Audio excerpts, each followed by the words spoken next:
Good afternoon, brethren. Praise be the Lord once again for this opportunity He gives us to be here. The theme for this afternoon, here am I sending. When we talk about sending someone to do missionary work, when we talk about ourselves getting ready for missionary work, I always remember the experience of that young man that just graduated from theological school, and the board of the field was thinking about sending him to another country. And they decided that he should first be tested. And the story says that they chose one of the members of their committee, an elderly minister with experience, to test that young man. So the minister said, I'll do the work and I'll let you know if he's ready. So when the minister met with the young man, he asked him, can you please spell cake? And he said, C-A-K-E. He said, good. How much is 2 times 2? The young man answered, 4. He said, you passed the test. Tomorrow I'm going to recommend you to the board. You have all the qualifications to do the work. Next day in the morning, he spoke highly about the young man to the board. And he said, he has all the qualifications to go. I'm going to explain. He said, I asked him to be in my office 3 o'clock in the morning. So I tested him in self-denial, and he passed the test. 3 o'clock in the morning, after leaving his warm bed in this cold winter, he showed up on time in my office. So he passed the test of self-denial. Further, I tested him in patience. After asking him to be in my office 3 o'clock in the morning, I made him wait for 5 hours, and I saw him 8 o'clock in the morning. And with that, I also tested his temper. He showed no sign of disgust. Further, I tested him in humility. I asked him questions that any child could answer. And after being 4 years in theological school, graduating, he showed no offense when I asked him questions that a child could answer. He has all the qualifications to be sent to do the work. So, brethren, would we pass the test? Do we pass the test of patience when the Lord calls us? Do we pass the test of self-denial? When we talk about missionary work, comes to my mind also the experience of that lady that met Jesus. And it's written John chapter 4 on the well. She had an experience with the Lord. And the thing she had as most important in her life at that moment was the water pot. And the verse 28 says, after meeting Jesus, she forgot the pot. And she went to town to preach the gospel. She left behind the most important thing she had brought with her. It had no meaning anymore. Today, when the Lord calls us, what is our water pot that sometimes hinders us? We are so careful with this water pot. We don't want to let it go. And it hinders us of doing the missionary work, of going where the Lord is calling us. We have missions going on this year. We have a mission in England, London. We have a mission in Ethiopia. We have another mission going on in Cape Verde. Is the Lord calling you to go there? I know there is still space to go to London. It seems Ethiopia is filled up. But London, there are still places for some to go. Is the Lord calling you to go there? Are you willing to go? Or there is a water pot that will hinder you of going to London? Is the Lord calling you to do some work in your neighborhood?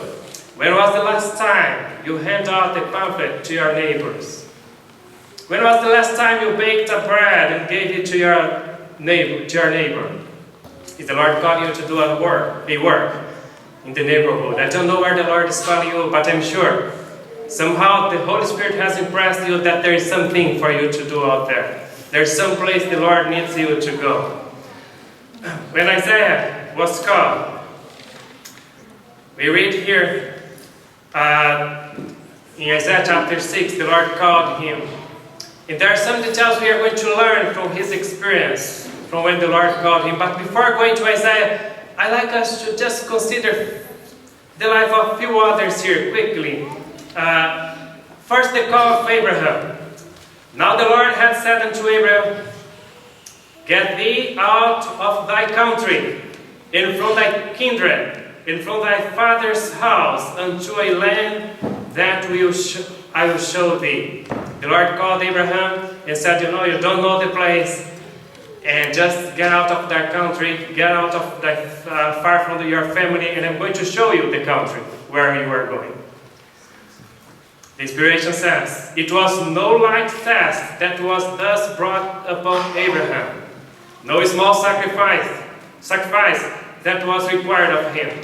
There were strong ties to bind him to his country, his kindred, and his home. Sometimes when we read the story of Abraham in the Bible, it's a beautiful story. It's really beautiful. It seems everything was so nice, but when we think about what the Spirit was saying here, it was a sacrifice he had to make to go there. It was not a light task. Now put yourself in his place.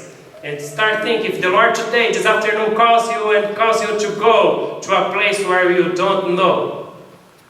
You don't know what you can expect in that place. Would you go? It was not a light task. Would I go? Being on the executive committee of General Conference, we face many circumstances there, we deal with many people. And sometimes it's interesting to see. You call a worker from one country to another country, and some of them, they say, here I am, send me.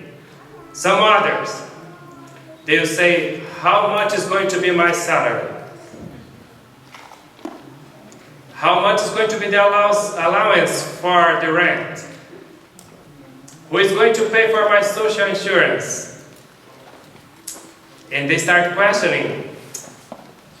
Asking questions. And others know. Others, they are ready to go. They don't want to know how much they are going to make. They just say, here I am, send me. And they go by faith. That was the case of Abraham. He had to go by faith. But he did not hesitate to obey the call. He had no question to ask concerning the land of promise. He didn't ask how much I'm going to make, Lord. You promised to take care of me? I'm going to go. No questions. Whether the soil was fertile and the climate healthful, whether the country afforded agreeable surroundings and would afford opportunities for amassing wealth. He didn't ask anything. The Lord called, the Lord promised to take care of him, to bless him. He went. The call of Isaiah. Also I heard the voice of the Lord saying, whom shall I send? And who will go for us? Then said I, here am I, send me. Isaiah didn't feel that he was able to do the work. But once the Lord said, go, I have cleansed you, he accepted the invitation. When I read some things like this here, come to my mind what Brother Suresh Kumar sometimes tells us. He says, the Lord is not looking for people that are evil. He's looking for people that are available to go. And once the prophet made himself available to God, says the inspiration, and the prophet was nervous for the work before him, it means the Lord enabled him for the work. Sometimes I tell the young people in our missionary school, I say, are you ready to go? Are you able to go? Or are you available to go? If you feel that you are able to go, wait a little bit more. If you feel you are not able to go, but you are available to go, that's time for you to go. Because the Lord can use you. Another day I came to some young people at the missionary school and I told them, I said, it was a young people's meeting. I told them, if you can do nothing else, then be a missionary. And they were surprised. How come? If I can be nothing else, then I will be a missionary. The church is not calling people that are not able to do anything else to be missionaries. That's not what I meant. Then I explained to them, I said, you might be able to do many other things, but if nothing else satisfies your heart, will fill up your heart, your desire, if you cannot have more pleasure in anything else than saving souls, then be a missionary. Then go. But here says, throughout his long and arduous mission, he carried with him the memory of this vision. For 60 years or more, he stood before the children of Judah as a prophet of hope. Brother, when I read this text here, it changed my mind about Isaiah. I always thought about Isaiah as a prophet that was hard, with straight messages, rebuking the people, and calling sin by its name, and making people be aware that they were sinners. I always had this impression of him, that he was a hard prophet. But when I read this text here, it changed my mind a little bit about him. He gave message, straight message sometimes. But it says here, for 60 years or more, he stood before the children of Judah as a prophet of hope. That was his main theme, hope. Waxing bolder and still bolder in his predictions of the future triumph of the church. So that was the message of Isaiah. Message of hope. Saying to the people, the church will finally triumph. And the Lord wants you to be with the church and triumph as well. That was his main message. Though, of course, sometimes he had to rebuke the people for their sins.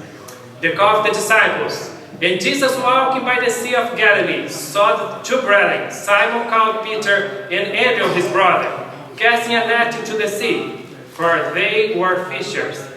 And he saith unto them, follow me, and I will make you fishers of men. And they straightway left their nets and followed him.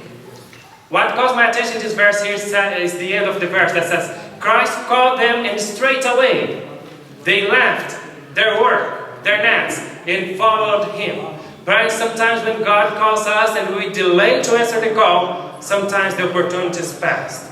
It passed. It's gone. So they answered right away. They left the work they were doing. The Lord called and they went with the Lord Jesus Christ. And sometimes the golden opportunity comes in one moment. Do you know that Hitler, when he was a child, he planned to be a missionary? Yes, he planned. That was his plan. He wanted to be a missionary. He wanted to be a pastor. But some point in his life, maybe in one moment, maybe the Lord called him and he let it go. He had something else. The water pot didn't let him do the job when the Lord called him. I don't know when was the point that he turned to be the man he was finally. I was 17 years old. I was my last year of high school, and the call came. And I had plans in my life. I was planning, my plan was I want to be a dentist. I wanted it badly. My family could not afford it, so I was studying hard so I could get some grants and somehow a scholarship. So I was studying hard, especially that last year. I was putting all my effort and I was doing pretty well. We had just finished the first part of the year, the first 3 months of the year, and we had closed that first part, and my grades were really good that year, better than ever. I was very excited about school. I wanted to go to university badly. Then the call came. The brethren called me. I was just 17 years old. I had been canvassing for 3 years. The brethren thought I was a little bit older. I came from a poor family, so I was taking life a little bit too serious. And so the brethren thought I was older, so they called me to be a co-porter leader in São Paulo State. And as a co-porter leader, you cannot study. You are 1 week here, 1 week there. You are traveling all the time. So the call came, and I asked an advice from my father. I said, Father, I want to go to university, but the church is calling me. And my father said, I remember you told me once that if the church would call you in time, you would go. So don't let it pass. When the Lord calls, answer the call. So I left the school, I went to school the last day, I took some books, Steps to Christ, to give to my teachers, my friends. And when I informed my teachers and friends that I was leaving school, I was quitting school, they couldn't believe it. The teachers came and they were asking, why are you doing that? And I explained to them, said, the Lord has called me to do some work, and I have to go. And some of them tried to convince me of not going, but I decided to go. I went to I traveled right away to another city to attend a group of co-workers that were working in that city. And I was there for 1 week, brother. That first week I was really busy, working with the co-workers, from starting early in the morning to late in the evening. So I didn't have much time to think about what I had done. But that weekend, when we stopped the work, and Saturday night we closed sunset, no church meeting anymore, I laid down in my bed and I thought, what am I doing? And I said, it's too hard. This work for a church, being a missionary, I said, it's too hard and I'm not able to do it. What have I done? Quitting school. And I felt like going back. And if there was a time when pride did any good for me, that was the time. I did not go back to school because I was too proud.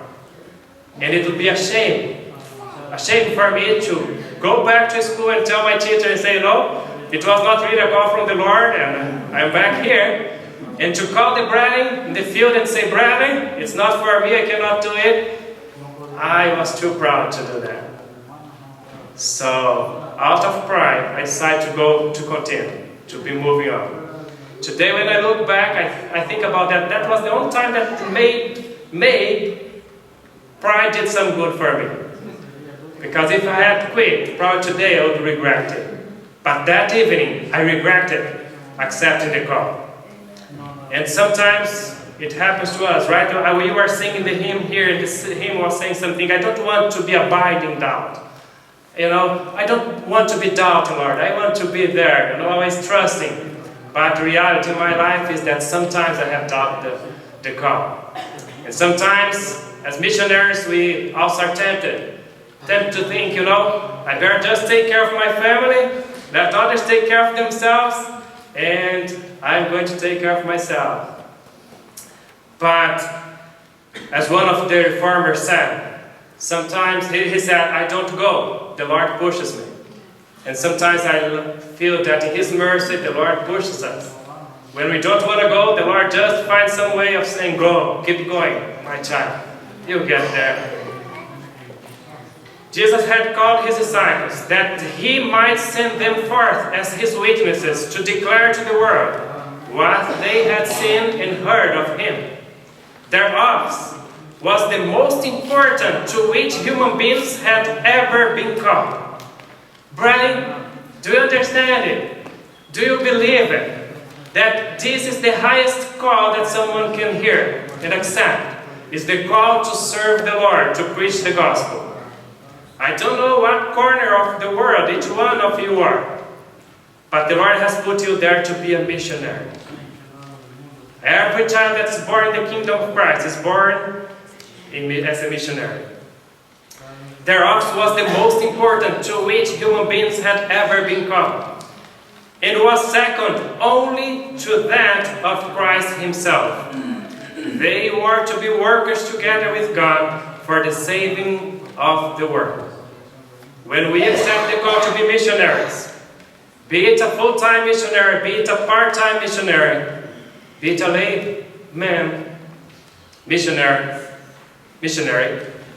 it says here we are workers working together with God. It goes further and says here about the God calling us. It says, in the Spirit, in the bride say, come, and let him that heareth say, come. And let him that is athirst come. And whosoever will let him take the water of life freely. So we are called to call others. Every Christian is to be a missionary. In sympathy and compassion we are to minister to those in need of help, seeking with unselfish earnestness to lighten the woes of suffering humanity. And I'll tell you one thing. It says here, with unselfish earnestness.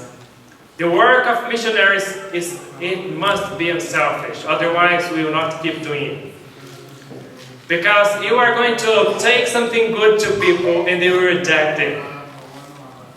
It's a job where you face lots of disappointments.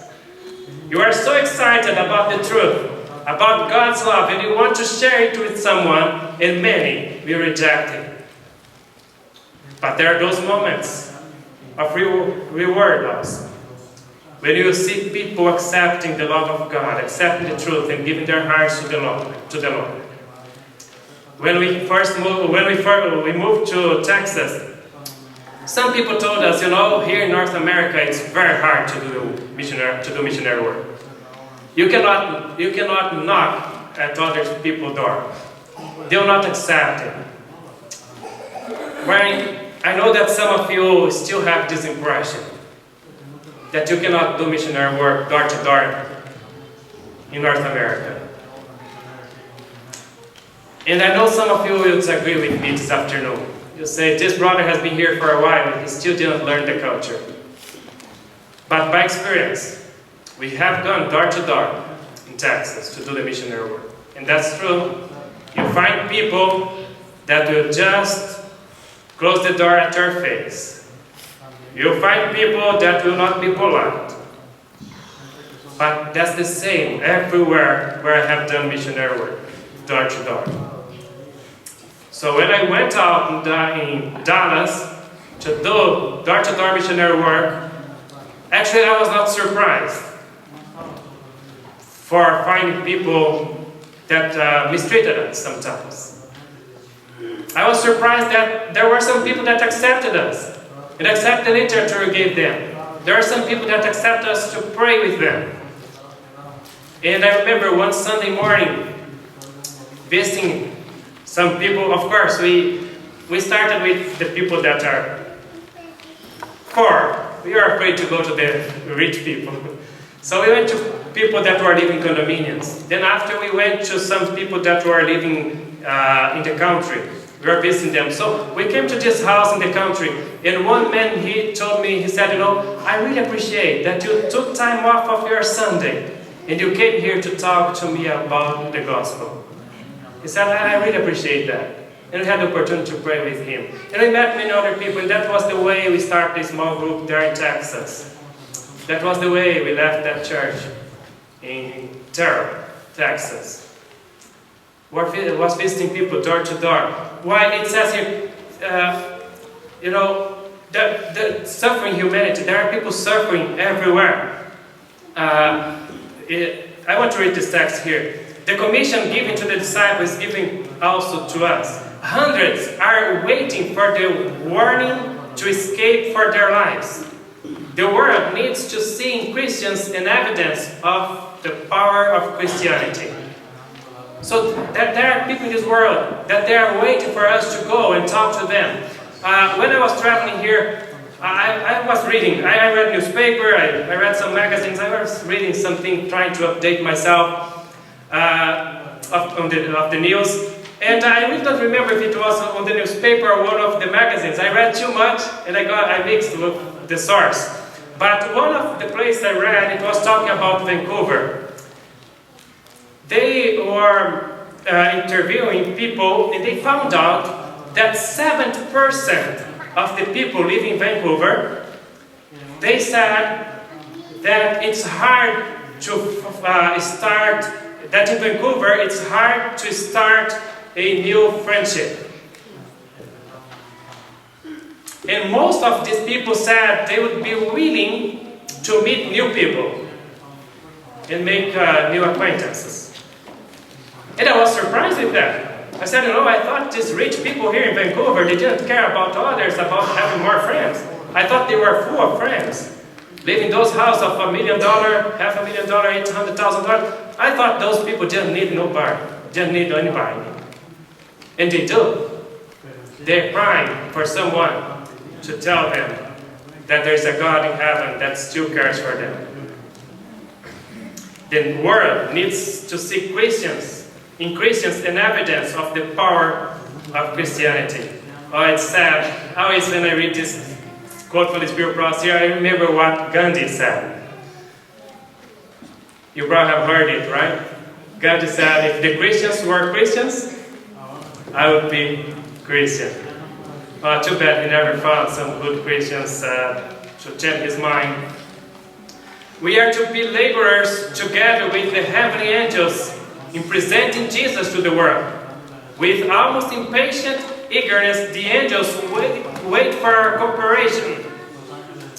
For man must be the channel to communicate with men. Right? This is something that encourages me to open my mouth and witness for Christ. Because I know I cannot witness for Christ. I don't know how to say things to people. You know, you saw how I was comforting people in the airplane, right? Sometimes that's the way I speak. Actually, I'm pretty shy. I don't know if you have notes. One day, one interested lady in Texas, she told me, she said, you know, when you go to the pub to your chant, you start talking, but when you are down here, you don't talk much. And that's real. I'm a little bit shy to approach people and to start a conversation. And but I don't know how to witness. But this here, it really encouraged me sometimes to open my mouth and try to say something to people. Because it says here, and when we give ourselves to Christ in wholehearted devotion, angels rejoice that they may speak through our voices to reveal God's love. So when we put ourselves in the hand of Jesus, the angels speak through us. And sometimes I pray, I say, Lord, help me here, help me in this airplane here, that I find a way, that I find someone, that I can say something. Because you know, I cannot say it, Lord. I don't feel like saying it, I'm too shy to speak. Please help me here. And sometimes a small pamphlet, something that we can hand to them, will be enough to open a conversation. Sometimes we cannot give them anything. You know, when Christ came to the well, that he met that lady, the Samaritan woman, if he had tried to offer her something, she would refuse. So sometimes we have to ask them something. That's what Christ did. We had some neighbors in this town where I grew up. We had the neighbors there, they were all Catholics. And once we accept the gospel, I came to the church, I was baptized in the church. My mother was coming to the church, and they knew my father was in the church. So those neighbors, they closed a little bit, you know. They didn't want much to do with us, because we are Protestants now. So we felt bad. Some of them were just different towards us. And one day, I went to plant an avocado tree. And I found the seed of the avocado. And I didn't want to go up to the house and get a hoe to open, or a shovel to open the ground there where I would put the seed of avocado. So I had in my hands, I was working there cutting some branches of the mango trees, and I decided to open a hole with the, how do we call it, facão, this big knife. Machete? Yeah. Machete. Yeah, so I decided to open with that. And I start making the hole, and I made the hole. And I put the avocado seed there. I covered it, and then I decided to clean a little bit around it. And I started hitting it with the toe. And somehow I hit a stone. When I hit the stone, you know, the toe just went straight to my feet and cut my feet. And it was a little bit bad, so I had to go to the hospital. And my mother, she went and called one of these Catholic neighbors. And he to come with his car and take me to the hospital. And he came. He was really nice. He took me to the hospital. He made us this favor of taking me to the hospital. And he waited for me in the hospital until they fixed my feet, my foot, I mean. And then he took me back home. And from that day on, that man was different. He was nice. He was open. We could talk to him. We didn't give him anything. He gave us. Sometimes that's what we need to do. Some neighbors, they need to make a favor to us. If we offer them a favor, they don't need it. But if we ask them sometimes, it's just going to open the door. The Lord is going to impress our hearts if we ask Him to give us a chance to talk to someone. The Lord will find a way, because it says here, angels rejoice that they may speak through our voice to reveal God's law. All who engage in the ministry are God's helping hand. They are co-workers with the angels. Rather, they are the human agencies through whom the angels accomplish their mission. Angels speak through their voices and work by their hands. And the human workers cooperating with heavenly agencies have the benefit of their education and experience. That's a privilege. They will work with us and will have the benefit of their education and experience, the education experience of the angels. That's something beautiful, to be part of this work. All we have to do is decide to put ourselves in God's hand and be missionaries to God, wherever we may be. There's a soul sitting beside us. That's a chance. Lord, help me here. I don't know what to do. Just open the way, and the angels will talk through us. On every hand are the needy and distressed. It's ours to aid in relieving and softening life's hardship and misery. So, brothers, sometimes we see some people, they seem to be tough. They seem to be people that they are hard to approach. And sometimes, just people that seem to be hard, they are harsh, they speak loud. They are the ones that are most like a child. They are the ones that most need help. You know, a young lady, last week she was telling me an experience. And she said, you know, I'm getting good grades with my teacher university. There's one teacher especially, that one, she gives me the best grades. And everybody in the university says that she is a hard grader. She doesn't give good grade to anyone. Everybody's afraid of that teacher. And I said, what's the secret? She said, you know, she is a person, she came to class one day, this young lady from our church. So she said, you know, this teacher, first class she came, she already imposed herself as a person that is hard, difficult to deal with. And she told us something about her life, and she said she likes dark stories. Yeah, dark. She likes Frankenstein. She likes this kind of, you know, yeah, spiritualist, these things. She said she likes this dark side of life. That's what she said. And then this young lady, somehow the Holy Spirit impressed her and told her, this lady is the lady that needs help. And she said, you know, right away when she told us these things, I thought that she would be really soft inside herself. She is someone that has gone through some experience in her life. She has some trauma, some problems, and she tries to impose it to make others fear her. So I decided I would give her some attention.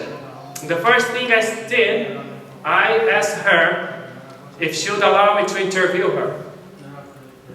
And we scheduled a day, I went to interview her, and I got my interview with her, and I wrote every detail. Then I prepared an article about her life, what she told me about her life. And I gave it to her, and she loved it. It softened her heart. And it just proved what I had thought, the young lady said. She needed someone to give her some attention, show her love. There's some dark side in her life that needs light. And she said, now I just get A. The least I got from her was A-. And some in my classroom, they're a little bit jealous. And she said, I know I'm probably not better than the others, but my grades are better.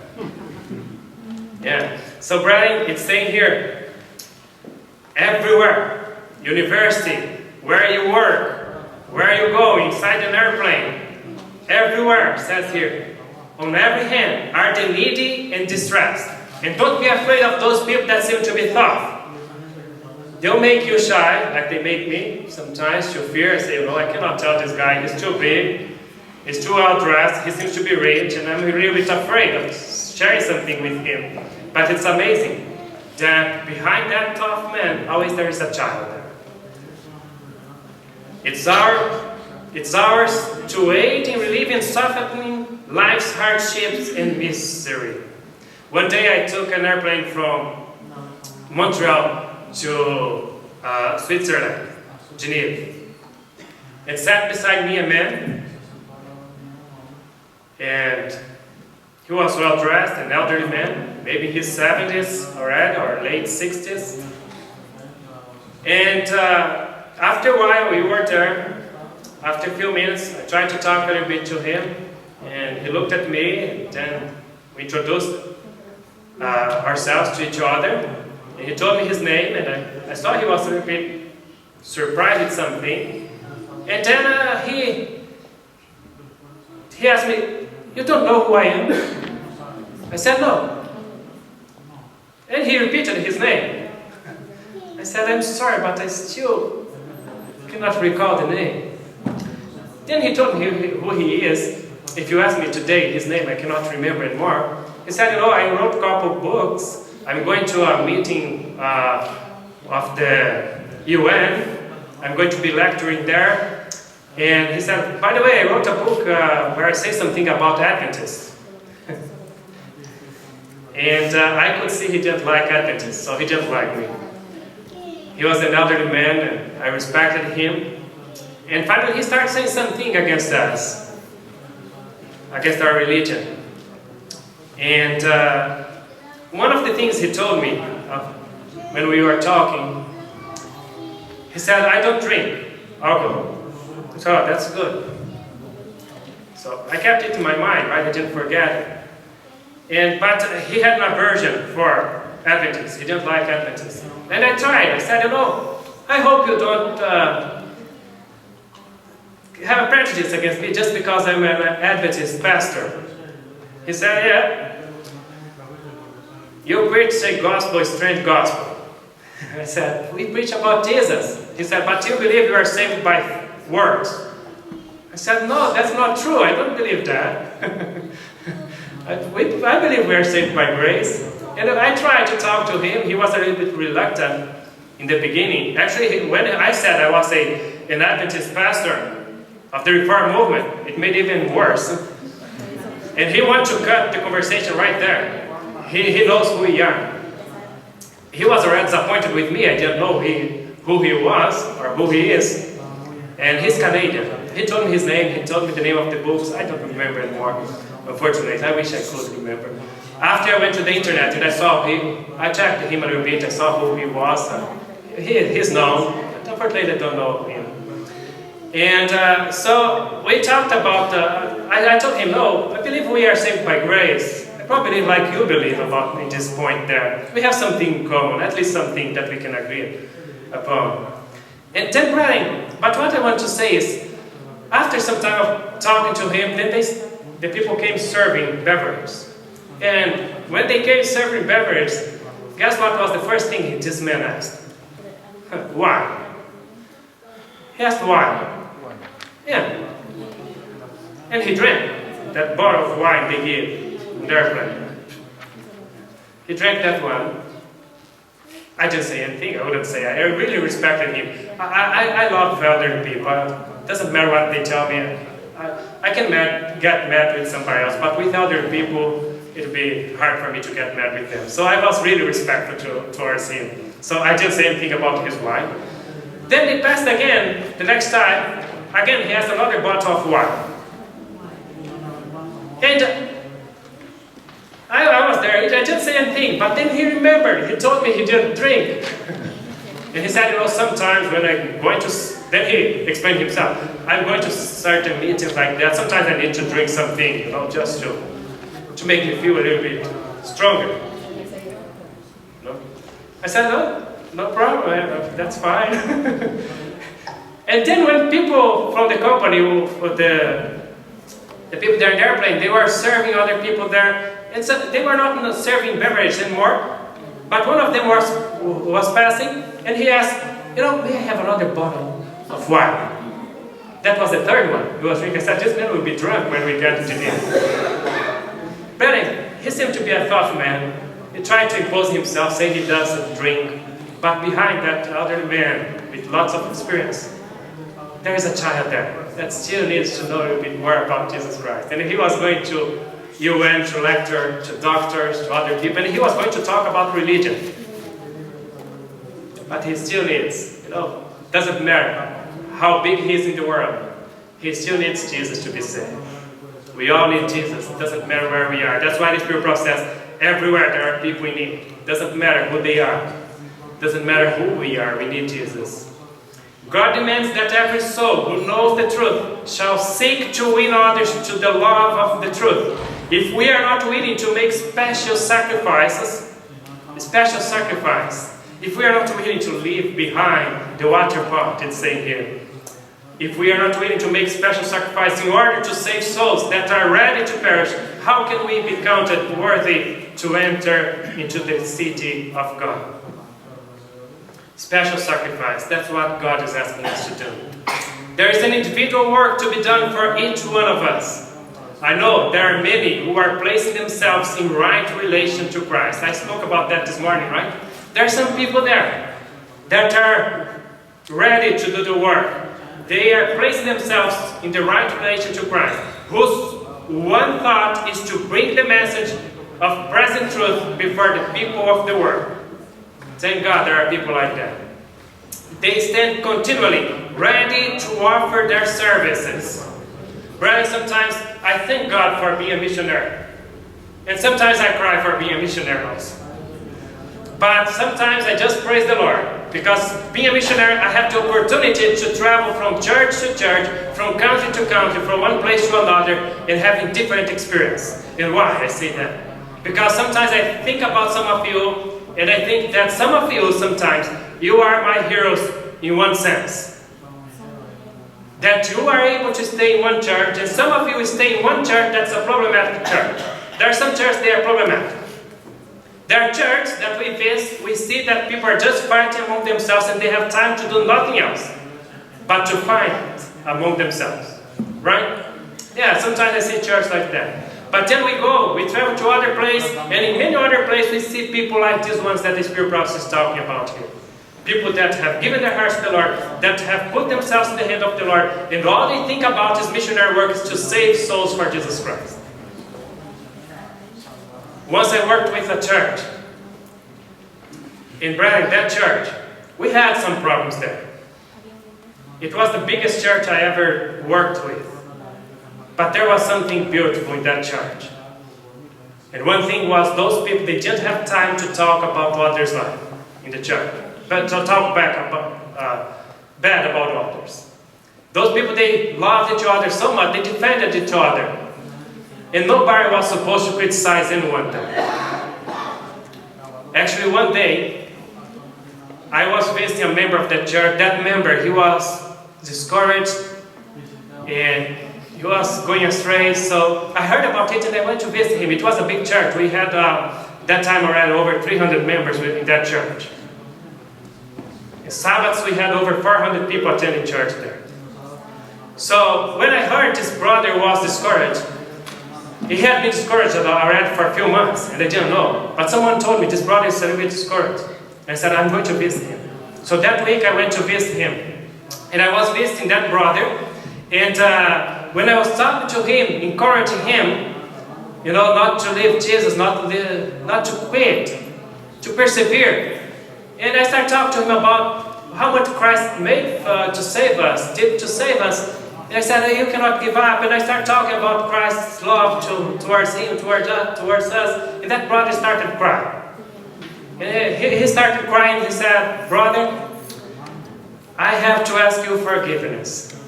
Please forgive me. He said, why? You didn't do anything to me. He said, yes, I did. He said, yesterday, there came a sister here to visit me here. And I told her that you are not a good Bible worker. because I have not gone to church a couple Sabbaths, and you have not come to visit me. And he said, and that sister, an elderly sister, she rebuked me. She said I should not speak against the servant of the Lord. And she explained to me, you have been visiting, preparing other people that are candidates. She explained to me that it's not even your work to be visiting members of the church, and you are visiting the young people in the church. You are preparing interested people for baptism, and you have so many people to visit, and it's not your work to be visiting members of the church. She told me that the other members of the church should be taking care of me, but not you as Bible worker. And today the Lord has sent you here. I said, yes, brother. The Lord spoke to someone Saturday to tell me about your situation. And so he said, please, brother, forgive me. But that was the way in that church. Nobody was allowed to speak against nobody. If you would speak against some other member of the church, you would be rebuked. And that was beautiful in that church. I really appreciate that. And I never forgot the work, the way the people loved each other in that church. So I hugged that brother and said, brother, you have to forgive me also. It took too long for me to notice. If someone would not tell me that you were not coming to church, I would not even notice. I had a church with over 400 people. And I still took care of another church. Not every Sabbath I was in that church. So sometimes it was hard to notice the absence of some people. I said, but I should have noticed your absence.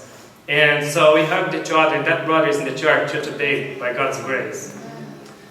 Yeah. So, brethren, there are people that are willing to die for the truth. But there are others, says here, but my heart aches when I see so many who are satisfied with a cheap experience, an experience that cost them but little. How much has your experience cost you? How much is it costing you? Oh, brethren, sometimes we have to pray to go back to the first love. When I first came to church, I arrived at that church and I felt a great sinner.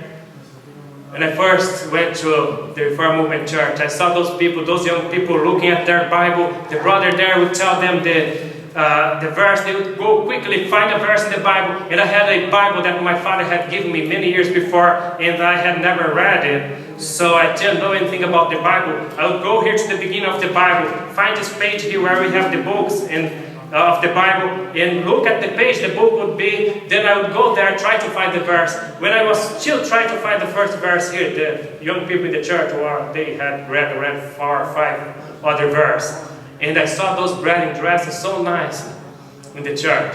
I was so impressed. I looked through those people and I said, these people are all saints. And I saw every brother, every sister in the church as a saint. And sometimes I have to pray to God to give me that experience again. I have to pray to God to let me continue feeling the same, that every person in the church is a saint, is someone better than myself. And you might be thinking there, but not everyone in the church is a saint. But Paul, when he wrote to the saints that are in Thessalonica, to the saints that are in Corinthians. He had this experience with the Lord, when everybody in the church was a saint for him, no matter the defects they had. And that's the same experience we want to have. We want to continue having this fire for the truth, this love for the brethren, this love for souls outside, and we want to love the church in such a way that we want others to be here also and have the same experience, to feel that they have a family, to feel that they have a family that loves them. Brethren, there are so many people, especially these days, who need love.